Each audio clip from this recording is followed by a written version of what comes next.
저는 여러분과 함께 상반기 동안 이 데살로니가 전서의 말씀을 살펴보고 있습니다. 데살로니가 교회가 어떤 교회인지 이제 여러분 잘 아셔야 됩니다. 그죠? 이제 6개월을 들었으면 이제는 좀 아셔야 되는데 교회가 바울의 몇 차 전도 여행 때 세워진 교회입니까? 다시 시작해야 되겠네요. 2차 전도 여행을 통해 세워진 교회입니다. 바울이 그곳을 3주 혹은 길어야 몇 달밖에 머무르지 못하고 그곳 사역을 마무리하고 떠날 수밖에 없었다라는 것도 우리가 한번 이야기를 했죠. 하지만 이 어린 교회는 로마의 황제 숭배 사상과 또 문란한 문화가 성행하던 그 도시에서 믿음을 아주 잘 지켜나가고 있습니다. 그래서 이 데살로니가 전서의 구조를 살펴보면 데살로니가 교회를 향한 바울의 칭찬과 권면의 말이 가장 먼저 나옵니다. 그리고 나서 그 뒤에는 이제 그 데살로니가 성도들이 이제 올바른 재림 신앙을 가지고 그들이 믿음을 생활을 해갈 수 있도록 이 재림 신앙에 대한 설명을 기록하고 있습니다. 예수님께서 재림하실 그날에 살아있는 자들과 또 자들에게 임할 부활과 이미 죽은 자들에게 임할 몸의 부활 그리고 영원한 부활에 대해서 바울은 설명하고 있는 것이죠. 그러면서 다른 잘못된 가르침들에 의해서 흔들리지 말고 올바른 재림 신앙을 가지고 믿음을 끝까지 지켜나가도록 권면합니다. 그리고 이제 이 성경을 마무리하면서 바울은 성도들에게 어떤 이야기를 하겠습니까? 재림을 준비하면서 깨어 있으라. 우리 지난번 본문을 보면 정신을 차리고 깨어 있으라 라고 말했던 바울이 이제 이어서 이 마지막 성도들에게는 어떤 교리적인 지식이나 이상적인 모습 그런 것들을 말하고 있지 않습니다. 오히려 그는 이 성도들의 실제적인 삶 속에서 성도들이 어떻게 서로를 대해야 하는지 그리고 어떻게 신앙생활을 해 나가야 하는지를 구체적으로 요청하고 있는 것이죠. 오늘 말씀을 통해 우리 서연교회 청년 공동체가 이 말씀의 권면처럼 그 말씀의 권면 가운데 온전히 세워져 갈 수 있기를 주님의 이름으로 소망합니다. 우리 본문 한번 먼저 살펴볼 텐데요. 12절부터 13절 상반절을 한번 보도록 하겠습니다. 5장 12절부터 13절 상반절입니다. 형제들아, 우리가 너희에게 구하노니 너희 가운데서 수고하고 주 안에서 너희를 다스리며 권하는 자들을 너희가 알고 그들의 역사로 말미암아 사랑 안에서 가장 귀히 여기며. 바울은 우리가 너희에게 구하노니 라는 말로 시작을 하고 있습니다. 여러분, 단순한 요청이 아니라 사랑을 담아 진심으로 간절한 호소를 하고 있는데요. 무엇을 구하고 있습니까? 수고하고 주 안에서 너희를 다스리며 권하는 자들을 너희가 알고 저들의 역사로 말미암아 사랑 안에서 가장 귀하게 여기라 라고 말하고 있습니다. 여러분, 수고하며 다스리며 권하는 자들 누구를 말하는 것일까요? 아마 이 본문 속에서는 데살로니가 교회 안에서 이 영적인 리더십을 가지고 성도들을 돌보던 사람들, 즉 목회자들이나 교사들 혹은 리더들을 가리키는 말일 것입니다. 바울은 이들이 수고한다라고 표현했는데 여기서 이 수고라는 헬라어는 코포스라는 단어입니다. 너무나 많이 힘이 들고 지치고 곤한 정도로 애를 쓰는 것을 말하는데 이 코포스라는 단어를 제가 여러분과 말씀을 나눌 때 한번 이야기한 적이 있습니다. 물론 여러분 기억이 안 나시겠지만요. 데살로니가 1장 3절 제가 데살로니가 전서를 두 번째 설교할 때 이 본문이 나왔었죠. 기억이 나십니까, 여러분? 뭡니까? 믿음의 역사, 사랑의 수고, 소망의 인내를 말할 때 사랑의 수고, 바로 그때 쓰이는 이 수고라는 단어가 똑같은 코포스라는 단어입니다. 너무 많이 힘이 들고 아주 지치고 곤할 정도의 수고로움을 감당하기 위해서는 여러분 그 안에 반드시 무엇이 있어야 할까요? 사랑이 필요한 겁니다. 사랑이 없이 이런 수고를 감당할 수 있는 것 딱 하나 있습니다. 무엇이 주어지면 될까요? 금전적인 보상입니다. 그게 여러분의 직장 생활이죠. 여러분 직장 생활을 하면서 너무나 많이 힘이 들고 지치고 고날 정도로 수고로움을 감당하고 있지만 여러분 직장을 사랑하는 마음으로 월급을 받지 않고 그 일을 할 수 있겠습니까? 아무도 없겠죠. 여러분이 직장 생활과는 다른 개념으로 우리는 이 사랑의 수고를 접근해야 하는 것이죠. 이렇듯 영혼을 돌보는 일은 결코 쉬운 일이 아닌 것입니다. 마치 부모가 자녀를 양육하는 것처럼 잠도 제대로 자지 못하고 온갖 어려움과 씨름하면서 눈물로 섬기는 수고가 반드시 동반되어야 하는 것이죠. 그런데 그저 수고하는 것을 넘어서 주 안에서 너희를 다스리며 권하는 자들이다 라고 바울은 이들을 계속해서 이야기합니다.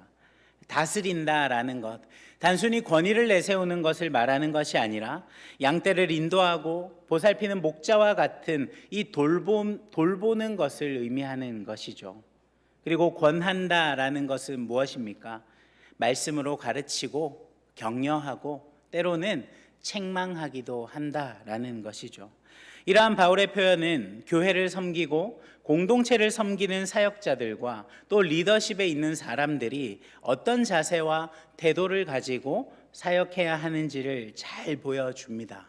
거의 부모가 아이를 기르는 것과 같은 수준의 헌신을 요구하고 있는 것이죠. 나에게 당장 어떤 유익이 없고 소모되고 지치기만 하는 수고로움이라 할지라도 기꺼이 그것을 감당해야 하는 것이죠. 그리고 양떼를 돌보는 목자처럼 한시도 눈을 떼지 않고 돌보아야 하는 것입니다. 이렇기 때문에 이런 헌신과 수고가 있어야 하기 때문에 아마 다들 리더나 임원들을 하기 싫어하는 것 같습니다. 그런데 거기서 더 나아가서 이들이 감당해야 하는 것이 또 무엇입니까? 말씀을 기준으로 바르게 가르치고 때로는 책망도 해야 하는 것이죠. 이들은 자신의 유익이나 명예를 위해서가 아니라 오직 주님 안에서 성도들의 영적인 성숙을 위하여 그리고 교회의 덕을 세우기 위하여 헌신하는 사람들입니다. 바울은 이러한 리더들을 이제 데살로니가 교인들을 향하여서 이러한 리더십에 있는 사람들을 향해 너희가 그들을 알고 알아주고 사랑 안에서 귀하게 여기라 라고 권면 요청합니다.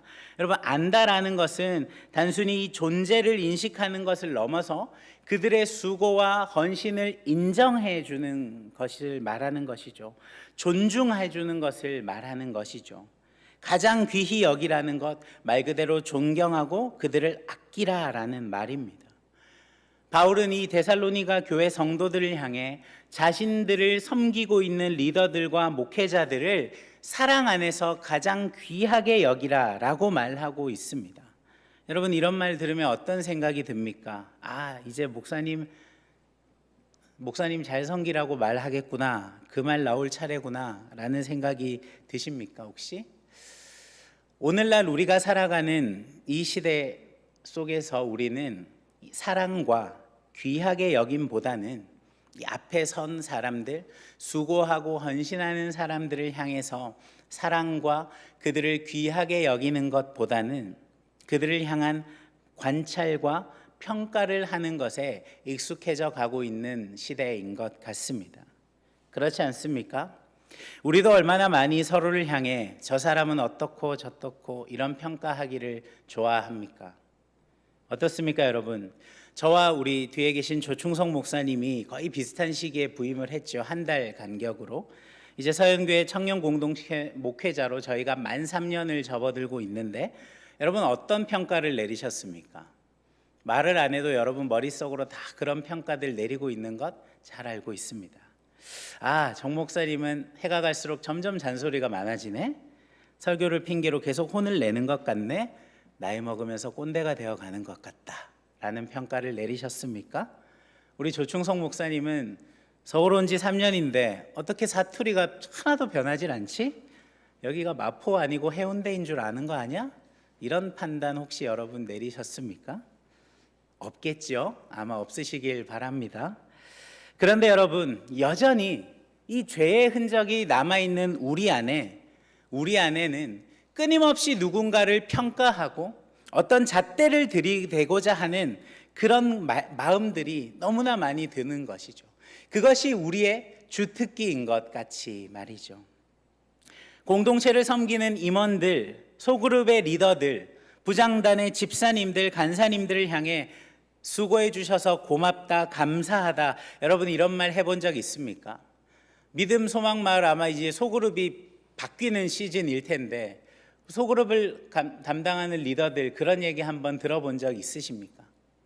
잘 없는 것 같아요. 아, 그 리더 별로더라.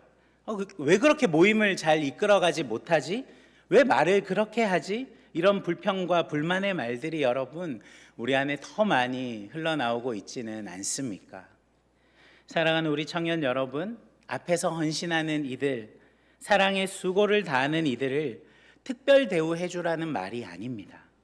바울이 그들을 너희가 알고 라고 말할 때 그들을 알아주라 라는 것이죠. 목사님, 임원이면 그 정도 해야죠. 리더면 당연한 것 아닙니까? 여러분, 세상에 당연한 게 어디 있습니까? 그들의 수고를 알고 헌신하는 이들을 예수 그리스도의 사랑 안에서 귀하게 여기는 은혜가 우리 안에 먼저 있기를 소망합니다. 평가하고 잣대를 들이밀기를 좋아하는 이 시대 속에서 세상에서는 내가 하는 만큼 돌려받아야지, 나한테 유익이 없으면 내가 굳이 희생할 필요가 없지, 그것이 세상의 기준이지만 바울은 사랑 안에서 가장 귀히 여기라 라고 우리에게 권면하고 있습니다. 사람들의 수고와 헌신을 여러분 당연히 여기지 말고 주님 안에서 존중하고 사랑하는 마음이 우리 안에 있기를 소망합니다. 이어서 우리 13절 하반절부터 15절까지의 말씀을 함께 보겠습니다. 너희끼리 화목하라. 또 형제들아 너희를 권면하노니 게으른 자들을 권계하며 마음이 약한 자들을 격려하고 힘이 없는 자들을 붙들어주며 모든 사람에게 오래 참으라. 삼가 누가 누구에게든지 악으로 악을 갚지 말게 하고 서로 대하든지 모든 사람을 대하든지 항상 선을 따르라. 바울은 교회 공동체 내에서의 관계를 구체적으로 요청합니다. 뭐라고 요청합니까? 너희끼리 화목하라.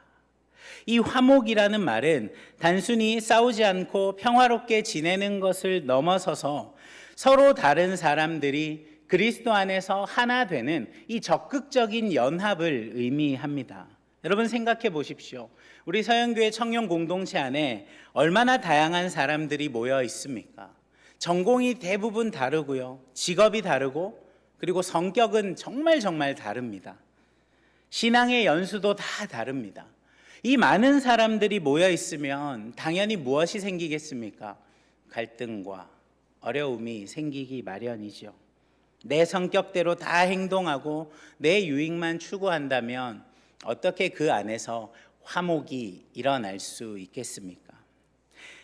그런데 또 우리는 이 너희끼리라는 말을 잘 이해할 필요가 있습니다. 이것은 데살로니가 교회에서 신앙생활을 함께하는 모든 이들을 말하는 것입니다. 우리 교회로 비유하면 우리 서연의 청년 공동체 모두를 향한 말이라는 것이죠. 공동체 안에서 너의 마음에 맞는 사람끼리, 네가 친하게 지내고 싶은 사람끼리, 너를 불편해하는 사람 말고 이런 뜻이 아니다라는 것 여러분 분명히 기억하십시오. 마음에 맞지 않는 사람들 우리 참 많이 만나지 않습니까? 내가 편하고 익숙하고 친하게 지내는 사람들하고만 계속 관계하고 그렇게 소그룹 모임하고 지내면 너무 좋을 것 같은데 절대 교회는 그 꼴을 보지 못하죠. 목사님들은 절대 그걸 보고 있지 않습니다. 너무한 것 같죠.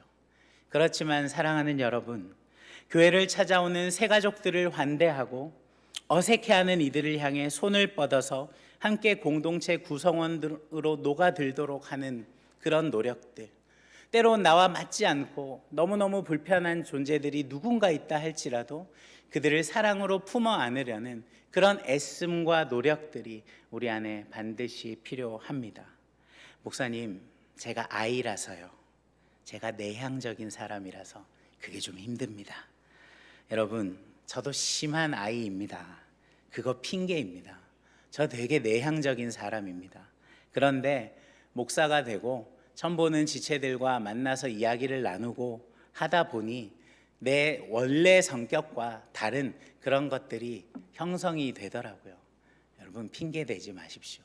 제가 낯을 좀 가립니다. 저도 낯가림 심합니다. 제가 얘기했잖아요. 저 머리 자르러 가면 말 한마디도 안 하는 곳, 말 안 시키는 곳에 간다고요. 근데 교회 오면 말을 해야죠. 오는 지체들 만나고 환대해 줘야죠. 여러분, 교회는 그런 곳이잖아요. 핑계하지 않았으면 좋겠습니다. 어색할 수 있고 때로는 불편함을 주는 사람이라도 끝까지 우리가 사랑하고 포기하지 않는 이 화목이 우리 안에 있어야 할 줄 믿습니다. 그리고 바울은 이어서 더 구체적으로 권면합니다. 게으른 자들을 권계하며, 이 권계한다라는 것 단순히 잔소리하라는 말이 아닙니다. 권계하라 그랬어. 리더들 오늘부터 잔소리해도 된다라는 말이 아니라 사랑으로 잘못된 행동을 바로 잡아주라라는 말입니다. 그 안에 무엇이 있어야 한다고요? 사랑의 마음이 있어야 한다라는 것입니다. 신앙생활에 게으름을 피우고 영적으로 나태해져 있는 사람이 있고 주일 성수가 어렵지만 여러 상황들이 있을 수 있지만 그것이 아니라 개인의 의지의 문제로 주일 성수가 잘 되지 않는 지체들이 있다면 여러분, 그들을 권면하십시오. 단 그 안에 무엇이 있어야 한다고요?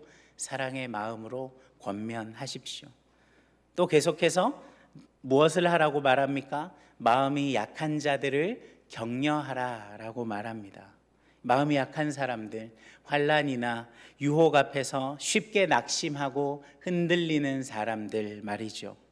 우리는 그런 지체들을 보듬고 따뜻한 말과 행동으로 용기를 북돋아 줄 수 있어야 하는 것이죠. 여러분, 옆에 있는 지체에게 하나님이 너를 항상 바라보고 계셔, 하나님이 너의 아픔을 다 알고 계셔. 우리가 지난번에 제가 말씀을 나누면서 한번 서로를 향해 이렇게 이야기해 주라라고 했는데요. 여러분, 이것이 우리의 일상에도 녹아들 수 있으면 좋겠습니다.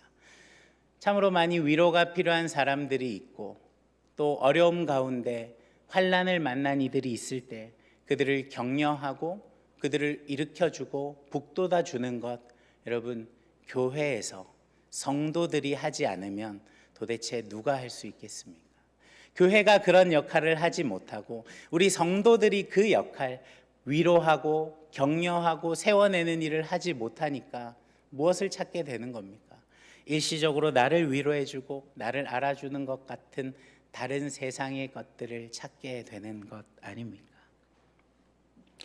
우리 안에 이런 것들 분명하게 세워질 수 있기를 소망합니다. 계속해서 바울은 힘이 없는 자들을 붙들어 주라라고 말합니다. 힘이 없다라는 것, 육체적인 것뿐만 아니라 영적으로도 약해져서 스스로 일어서기 힘든 지체들 우리가 만납니다. 그들이 다시 일어설 수 있도록 옆에서 도와주고 지지해 주라라는 것이죠. 아주 작은 것이라도 이 지체들의 유익을 구하기 위한 행동과 말들이 우리 안에 있으면 좋겠습니다. 그리고 마지막으로 바울은 이 모든 것을 대할 때 무엇이라 말합니까? 모든 사람에게 오래 참으라라고 말합니다. 여러분, 사람을 상대하는 것만큼 어려운 일이 없지요. 우리 직장 생활하는 사람들, 많은 청년들 직장의 애환이 무엇이냐? 가장 높은 비율로 무엇일까요? 업무의 어려움보다 사람의 관계의 어려움입니다. 관계의 스트레스입니다.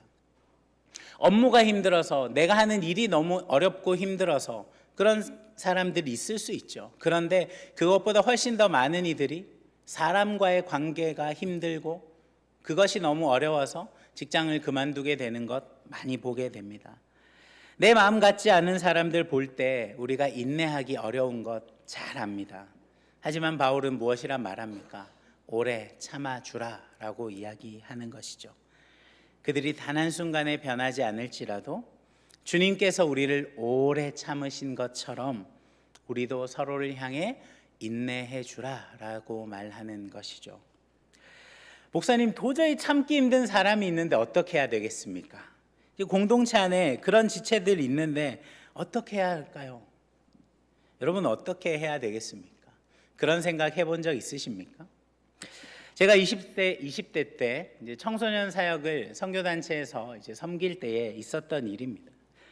현장에서 사역을 섬겼던 대부분이 이제 20대 대학생들이 주 스태프들이었습니다. 이 열심을 품고 모였지만 워낙 다양한 청년들이 모여 있다 보니까 간혹 말썽을 일으키고 좀 문제를 일으키는 친구들이 몇몇 있었습니다. 한두 명 그런 친구들이 있었는데 몇 번 이야기를 해도 쉽게 교정이 안 되더라고요. 그래서 그 리더십에 있는 사역자분들께서 결국 그 친구들을 내보내기로 결정하셨습니다. 저는 어떤 스탠스를 취했을까요? 저는 착한 사람이라서 계속 반대하고 그 리더십들을 좀 몇 번을 설득을 했습니다. 이 친구들 그래도 필요한 친구들인데 같이 좀 가면 안 될까요? 결국 안 됐습니다. 내보냈습니다. 결국 그 친구들은 공동체를 떠나게 되었습니다. 자, 여러분 생각해 보십시오. 100명이 있었는데 문제를 일으키던 2명이 떠났어요. 그러면 어떻게 될까요? 98명이 완벽한 흠없는 공동체, 완벽한 조직으로 돌아가게 될 것 같지 않습니까? 그 뒤에 어떻게 됐을까요? 문제를 일으키던 사람이 없어졌으니까 완벽해져야 되는데 어디선가 누군가 또 다른 문제를 일으킨 사람이 귀신같이 나타나더라고요. 이제 내 차례인가? 하고 나타납니다. 여기를 덜어냈으니까 이제 완벽해지겠지? 절대 아니더라고요. 사랑하는 여러분, 바울은 그렇기에 우리에게 그냥 참으라고 말하지 않고 오래 참으라라고 말하는 것입니다. 우리 주님께서 저와 여러분 같이 죄로 똘똘 뭉쳐져 있는 그런 사람들을 향해서도 오래 참으시고 사랑해 주시는 것, 그것처럼 말이죠. 그런 사랑을 받았고 오래 참음의 은혜를 우리가 입었기 때문에 우리도 주님처럼 서로를 향해 그렇게 오래 참고 사랑할 수 있기를 바랍니다. 그래야 여러분, 우리를 향해서 예수 그리스도를 머리로 하는 교회다, 우리 그렇게 소개할 수 있지 않겠습니까? 교회다움, 성도다움, 세상과 분명한 다름이 있는 그런 사랑과 오래 참음이 살아나는, 살아있는 저와 여러분이 되기를 소망합니다. 이제 나아가서 바울은 삼가 누구에게든지 악을 악으로 갚지 말게 하고 서로 대하든지 모든 사람을 대하든지 항상 선을 따르라 라고 말합니다. 여러분, 세상의 논리는 무엇입니까? 철저하게 give and take입니다. 내가 주는 것, 나에게 오는 것이 있어야 내가 줄 수 있어야 있는 것이죠. 반대로 나에게 손해를 끼치면 내가 그대로 갚아주고 나를 힘들게 하면 똑같이 해주는 것이 우리 교회 밖의 세상의 기준입니다. 그런데 여러분, 우리는 그것과 다른 사람들이죠. 우리는 너무 큰 것 하나를 받았기에 끊임없이 계속해서 give, 줄 수 있는 사람들입니다. 우리는 빛의 자녀요, 낮의 아들들이기 때문이죠. 어둠에 속해 있는 자들처럼 악으로 악을 갚는 것이 아니라 끊임없이 선을 추구함으로 악을 이기는 삶을 살아가시기를 바랍니다. 이것이 세상 속에서 하나님의 백성들로 부름받은 우리가 분명하게 보여주어야 하는 다름이다라는 것이죠. 그러니 여러분, 공동체 안에서 마음에 안 들고 정말 미운 사람 있으면 똑같이 미움으로 갚지 말고 사랑으로 갚아 보십시오. 내가 너 정말 믿고 마음에 안 드는데 그러니까 내가 널 위해 기도하겠어. 마음속으로 그렇게 생각하고 그 지체에게는 말없이 커피 기프티콘 하나 보내보십시오. 미운 놈 떡 하나 더 준다라는 마음으로 말이죠. 미움과 증오가 아닌 여러분, 사랑으로 선을 따르는 선택, 분명히 세상과 다른 행동과 그런 은혜의 모습들이 우리 안에 나타나야 하지 않겠습니까? 마지막 16절부터 22절까지의 말씀 한번 보겠습니다. 항상 기뻐하라, 쉬지 말고 기도하라, 범사에 감사하라. 이것이 그리스도 예수 안에서 너희를 향하신 하나님의 뜻이니라. 성령을 소멸하지 말며 예언을 멸시하지 말고 범사에 헤아려 좋은 것을 취하고 악은 어떤 모양이라도 버리라. 이 말씀 워낙 유명해서 우리 청년들 너무 잘 알고 있는 말씀이죠. 항상 기뻐하라. 뭡니까 여러분? 삶의 어려움을 무시하고 무조건적으로 긍정의 힘, 무조건적인 긍정, 그것을 얘기하는 것 절대 아닙니다. 오해하시면 안 됩니다. 이 기쁨, 여러분 우리의 기쁨은 어디에서부터 비롯되는 것인가를 잘 생각해 봐야 합니다. 바울이 항상 기뻐하라라고 말할 때 이 기쁨의 근원은 어디에 있느냐? 바로 주 안에 있는 것입니다. 주 안에서 항상 기뻐하라.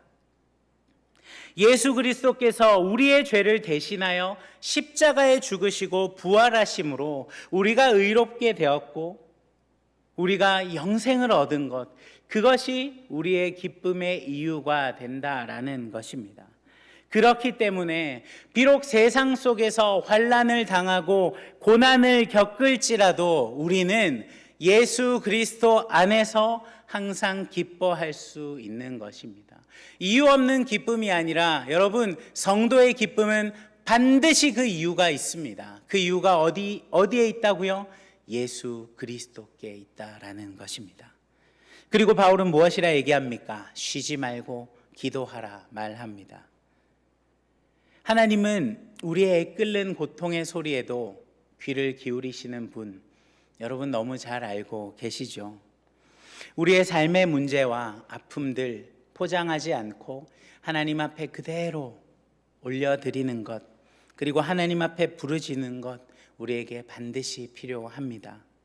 그리고 그 쉬지 않는 기도를 통하여서 우리는 하나님과 더 깊은 관계, 더 깊은 사귐 가운데로 들어갈 수 있게 되는 것이죠. 기억하십시오. 주 안에 항상 기뻐하는 삶, 그 함께 우리에게 필요한 것은 쉬지 않는 우리 아버지 되시는 하나님을 향한 기도인 것이죠. 그리고 주 안에서 일어나는 기쁨과 쉼 없는 기도의 결과가 무엇으로 나타나는 겁니까? 범사의 감사로 우리에게 나타나는 것이죠. 모든 상황에서 감사하는 것, 이것도 쉽지 않죠. 슬픔과 절망이 다가올 때 억지로 기쁜 척 할 수 있습니까? 어렵죠. 그럴 때 우리가 솔직하게 하나님 앞에 부르짖고 울 때도 있습니다. 그러나 여러분, 그 모든 순간에도 우리가 이 감사라는 의미는 무엇입니까? 하나님의 선하심, 하나님의 완전하심, 그리고 우리를 향하신 그 하나님의 사랑을 신뢰하기 때문에 우리는 감사할 수 있게 된다라는 것이죠.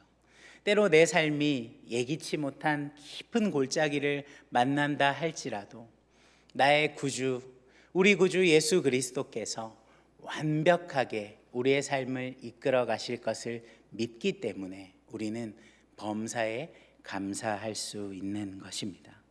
그리고 우리는 이 세 가지를 무엇이라 바울이 말합니까? 예수 그리스도 안에서 우리를 향하신 하나님의 뜻이다. 하나님이 우리에게 무엇을 원하신다라고요? 항상 주 안에서 항상 기뻐하는 삶, 그리고 쉬지 말고 주님을 향해 기도하는 삶, 더 나아가 그로 인해 신실하신 하나님을 신뢰함으로 말미암아 범사에 감사하는 삶을 우리가 살기를 원하신다라는 것입니다. 사랑하는 여러분, 그러한 삶을 우리가 살아갈 수 있기를 바랍니다.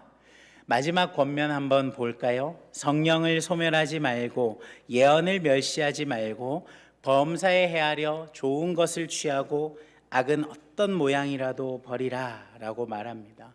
성령을 소멸하지 말라, 이게 무슨 말일까요? 우리 성령께서는 우리 안에 역사하시고 우리를 거룩하게 이끌어 가시는 분이십니다. 믿으십니까? 우리 예수님께서 부활하시고 승천하시기 전에 우리에게 주신 약속이 무엇입니까? 보혜사 성령을 너희 각 사람에게 보내어 줄 거다라고 주님 약속하셨지요. 예수 그리스도를 구주로 믿고 고백하는 우리 안에 성령께서 내주하고 계십니다. 그리고 그 성령께서 우리를 끊임없이 하나님께로, 하나님 앞으로, 우리를 거룩한 삶의 자리로 이끌어가고 계시다라는 것 여러분 기억하십시오. 그렇기 때문에 우리는 우리 안에 계시는 그 성령님의 음성에 귀를 기울이고 그분의 인도하심에 예민하게 반응할 수 있어야 하는 것입니다. 그 목소리에 귀를 기울이지도 않고 인도하심을 거부하는 것이 바로 이 성령을 소멸해 가는 것이지요. 우리의 삶에서 이 성령님의 역사하심을 민감하게 느끼고 성령을 소멸하지 않는 그 은혜들이 우리 안에 있기를 바랍니다. 계속해서 예언을 멸시하지 말라라는 말은 단순히 미래를 점치는 것, 이것이 예언이 아니라 하나님의 말씀을 선포하는 것을 의미합니다. 그러니까 여러분, 설교나 우리 성경 공부를 통해 선포되어지는 하나님의 말씀을 바르게 받고 그 말씀을 진지하게 받아들이라라는 이야기죠. 요즘에 우리는 무엇을 통해서 많은 정보를 받아들입니까? 숏폼, 릴스 등을 통해서 이 많은 정보들을 받아들입니다. 우리 은혜도 숏폼을 통해 은혜를 받지 않습니까? 1분짜리 설교를 통해서 짧고 굵게 우리는 은혜 받길 원하는데 여러분, 그것에 만족하지 말고 그것으로 절대로 끝내면 안 됩니다. 성경 전체를 붙들고 읽고 말씀을 전체를 끝까지 다 들으면서 그 말씀을 깊이 있게 묵상하고 성경을 깊이 있게 보는 것이 우리에게 반드시 필요한 것이다라는 것이죠. 그리고 마지막에서 범사에 헤아려 좋은 것을 취하고 악은 어떤 모양이라도 버리라. 세상에는 좋은 것처럼 보이는 것들이 너무 많죠. 하지만 그 모든 것이 여러분 우리에게 유익한 것이냐 묻는다면 그렇지 않습니다. 우리는 그렇기 때문에 이 분별력을 가지고 그것들을 헤아릴 수 있는 지혜가 필요한 것이죠. 하나님이 무엇을 기뻐하실까? 하나님이 이 선택을 기뻐하실까 하는 분별력들을 우리가 기를 수 있어야 하는데 좋은 것을 취하고 악을 버리기 위해 범사에 헤아리라 라고 이야기하는데 여러분, 이러한 분별력은 어디에서부터 비롯될까요? 우리 빌립보서 1장 9절에서 10절 말씀을 한번 보겠습니다. 내가 기도하노라 너희 사랑을 지식과 모든 총명으로 점점 더 풍성하게 하사 너희로 지극히 선한 것을 분별하며 또 진실하여 허물 없이 그리스도의 날까지 이르고. 그리스도를 향한 사랑을 가지고 하나님의 말씀을 아는 지식을 통해 우리에게 무엇이 생긴다고요? 지극히 선한 것과 악한 것을 분별할 수 있는 지혜가 주어지는 줄 믿습니다. 진리의 말씀을 깊이 있게 묵상하고 가까이 할 때 선과 악을 분명하게 구별할 수 있는 분별력이 우리에게 주어진다라는 것이죠. 그렇게 여러분, 우리가 무엇을 붙들고 살아야 하겠습니까? 성경을 붙들고 살지 않으면, 이 성경이 말하는 가치관을 우리가 공부하고 배우지 않으면 우리가 바라보는 그냥 세상을 한번 보십시오. 무엇이 선이고 무엇이 악인지 우리는 구별할 수 없습니다. 절대 선, 절대 악이 존재하지 않는다, 그런 말들도 심심치 않게 들려오고 있지 않습니까? 절대적인 것은 존재하지 않아. 아니요, 여러분. 절대적인 진리는 반드시 존재하고 유일한 진리는 예수 그리스도이십니다. 그렇기 때문에 우리는 이 말씀을 붙들고 선과 악을 분별할 수 있는 지혜를 얻어야 하는 것이죠. 그리스도를 향한 사랑을 가지고 하나님의 말씀을 아는 지식을 통하여서 선한 것과 악한 것을 분별할 수 있는 지혜를 가지고 세상을 살아가는 우리 청년들 되기를 주님의 이름으로 소망합니다. 말씀을 마무리하겠습니다. 우리 사랑하는 서연의 청년 여러분, 바울은 오늘 우리에게 간절히 구합니다. 서로를 향한 사랑과 인내, 그리고 끊임없는 수고와 헌신을 보여달라라고 말이죠. 리더들을 존중하고 약한 지체들을 붙들어주고 악을 악으로 갚지 말고 선을 따르는 삶을 살아가라라고 우리에게 권면하고 있습니다. 또 항상 기뻐하고 쉬지 않고 기도하며 범사에 감사하는 삶을 통해 성령의 인도하심을 따르고 악을 멀리하며 선한 것을 붙들라라고 우리에게 요청하고 있습니다.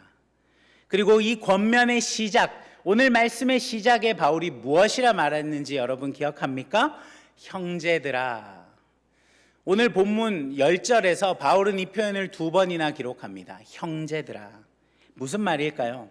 남이 아니라 가족에게 하는 마음으로 이 지체들을 대하여 바울은 간곡한 부탁, 간곡한 요청을 하고 있는 것이죠. 가족같이, 내 친형제같이 사랑하는 내 형제들아, 내가 너희에게 간절히 구한다. 여러분 보기에 제가 어떤 사람 같습니까? 제가 화도 거의 안 내고 착한 사람 같아 보입니까? 저는 착한 사람 맞는데 제가 화를 내는 사람이 딱 2명 있습니다. 그게 누굴까요? 제가 딱 2명한테는 화를 냅니다. 누구일까요? 제 2 딸들입니다. 아내에게는 화를 내지 않습니다. 화를 내지 못합니다. 네. 근데 제가 두 아이에게는 화를 냅니다. 아이들이 잘못하면 굉장히 무서운 아빠가 됩니다. 이게 뭐 좋은 거라고는 생각이 들진 않는데, 근데 여러분 제가 왜 그러는 걸까요? 이 아이들 제 자녀이기 때문이죠. 오해하지 마세요. 내 자녀니까 내 마음대로 한다 이 말이 아니라 이 아이를 바르게 키워야 하는 책임이 누구에게 있습니까? 부모인 저에게 있기 때문이죠. 여러분 여기 앉아 있는 우리 지체들 중에서 친형제, 친자매가 있는 사람들 많이 있을 겁니다. 여러분 형제지간에 한번 싸우고 서로 마음에 안 드는 것이 있다고 해서 말도 안 하고 집에서 봐도 아는 채도 안 하는 것 가능합니까? 뭐 잠깐은 가능하겠죠. 1주, 2주, 몇 달 정도. 근데 그게 평생 가기는 어렵습니다. 진짜 어렵습니다. 우리가 교회에서 여러분 서로를 형제, 자매라고 부르는데 여러분 그건 그냥 붙이는 수식어가 아니라는 것 기억하십시오. 진짜 우리를 예수 그리스도 안에서 친형제요, 친자매로 여겨야 한다라는 것입니다. 그렇기에 우리 사랑하는 청년 여러분, 불편하고 어려울지라도 서로를 사랑하는 것 절대 포기하지 마십시오. 서로를 향한 사랑의 마음을 놓지 마시고 이 분열하는 세상의 흐름을 거슬러서 함께 모이기에 힘쓰고 하나님을 사랑하고 서로를 굳건하게 하며 믿음으로 서로를 위로하는 공동체가 되기를 소망합니다. 우리 새한글 성경의 기록으로 오늘 우리가 나눈 말씀 본문 앞부분을 한번 읽어볼 텐데요. 12절부터 14절을 여러분 한 목소리로 우리 같이 한번 읽어보겠습니다. 시작. 형제 자매 여러분, 우리가 여러분에게 부탁합니다. 여러분 가운데서 애써 수고하고 주님 안에서 여러분을 앞장서서 이끌며 여러분을 타일러 정신 차리게 하는 사람들을 여러분이 알아주십시오. 그리고 그들이 하는 일을 생각해서 극진한 사랑으로 그들을 존경하십시오. 여러분끼리 평화롭게 지내십시오. 형제 자매 여러분, 우리가 여러분에게 권유합니다.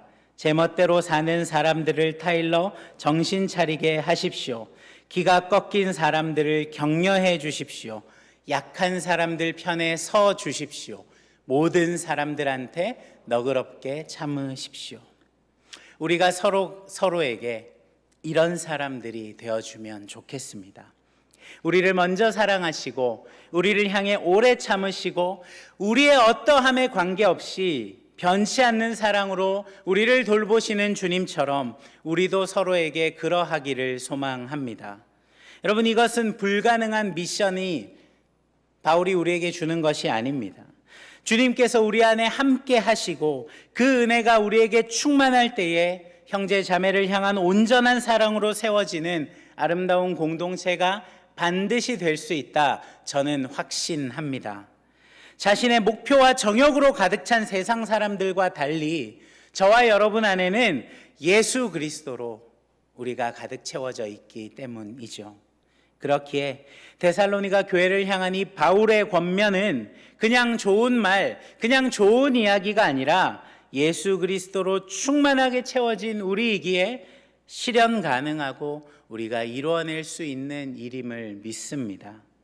우리 서연의 청년 공동체가 하나님께 합당한 교회가 되기를, 그리고 주님 보시기에 정말 기쁨이 되는 교회로 세워져 가기를 우리 주님의 이름으로 축복합니다.